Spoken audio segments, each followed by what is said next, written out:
పాత్రుడు ఒకరని CM Chandrababu అన్నారు. అందరి ఆమోదంతో ఏకగ్రీవంగా ఎన్నిక కావడం సంతోషమన్నారు. ఎన్టీఆర్ పిలుపుతో 25 ఏళ్ల వయసులో అయ్యన్న పాత్రుడు రాజకీయాల్లోకి వచ్చారని తెలిపారు. 7 సార్లు ఎమ్మెల్యే, ఒకసారి ఎంపీగా ఎన్నికయ్యారని గుర్తు చేశారు. ఏ పదవి ఇచ్చినా ఆ పదవికి వన్నె తెచ్చారని కొనియాడారు. 66 ఏళ్ల వయసు ఉన్న అయ్యన్న ఇప్పటికీ ఫైర్ బ్రాండ్ అని వ్యాఖ్యానించారు. గత 5 ఏళ్లుగా ఎన్నో ఇబ్బందులు ఎదుర్కొన్నారని, ఆయనపై కేసులు పెట్టినా రాజీ లేని పోరాటం చేశారని చెప్పారు. ఆయన చట్టసభకు రావడం అరుదైన గౌరవమన్నారు సీఎం చంద్రబాబు. రాష్ట్రంలోనే కాదు, తెలుగు రాష్ట్రాల్లో అత్యంత సీనియర్ శాసనసభ్యులు మీరు ఒకరు.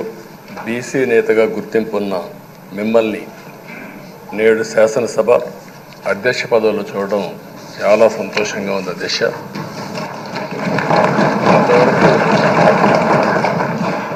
మిమ్మల్ని సభలో ఇక్కడ చూసాం, ఈరోజు అధ్యక్ష స్థానంలో చూస్తున్నాం. చాలా ఆనందంతో, చాలా గర్వపడుతున్నాం. అందరి ఆమోదంతో 16వ శాసనసభకు స్పీకర్గా ఏకగ్రీవంగా ఎన్నికైన మీకు నా హృదయపూర్వక అభినందనలు, శుభాకాంక్షలు.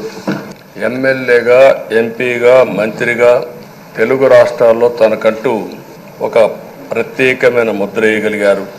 ఏ పదవి ఇచ్చినా ఆ పదవికి వన్నె తీసుకొచ్చిన వ్యక్తి అయ్యన్న పాత్రుడు గారు. వారి కుటుంబం కూడా మనం ఆలోచిస్తే కొంతమంది ఫస్ట్ జనరేషన్లో రాజకీయాల్లోకి వస్తారు.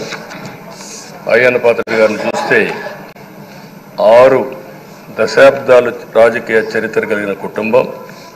1962లో అయ్యన్న పాత్రుడు గారి తాత లచ్చా పాత్రుడు గారు స్వతంత్ర పార్టీ నుంచి పోటీ చేసి గెలిచారు. స్వాతంత్ర సమరయోధుడు గౌత లచ్చన్న సమకాలికుడిగా పనిచేశారు. అదే వారసత్వాన్ని కొనసాగిస్తూ అయ్యన్న పాత్రుడు గారు ఇప్పటివరకు పనిచేస్తున్నారు. ఎప్పుడూ పోరాట యోధుడు, రాజీ పడని నాయకుడు, ఒక విశిష్టమైనటువంటి లక్షణాలుండే వ్యక్తి. తెలుగు రాష్ట్రాల్లో ఏ మారుమూల ఎవరిని అడిగినా అయ్యన్న పాత్రుడు గారిని గురించి చెప్తారు. 66 సంవత్సరాలు, ఇప్పుడు కూడా ఫైర్ బ్రాండే, చనిపోయే వరకు. అదే వారికి ఇంకొక పక్కన చూస్తే తనకంటూ ఒక ఇమేజ్.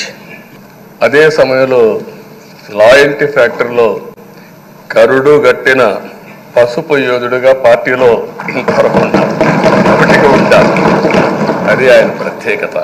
నీతి, నిజాయితీ, నిబద్ధత ఇవన్నీ ఉణికిపుచ్చుకొని రాజకీయం చేశారు.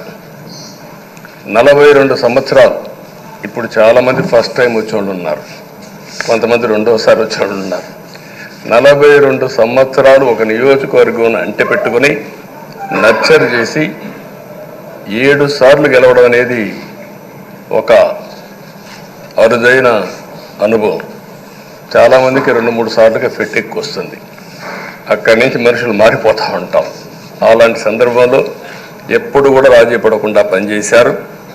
42 సంవత్సరాలుగా పసుపు జెండాను మోస్తూనే ఉన్నారు.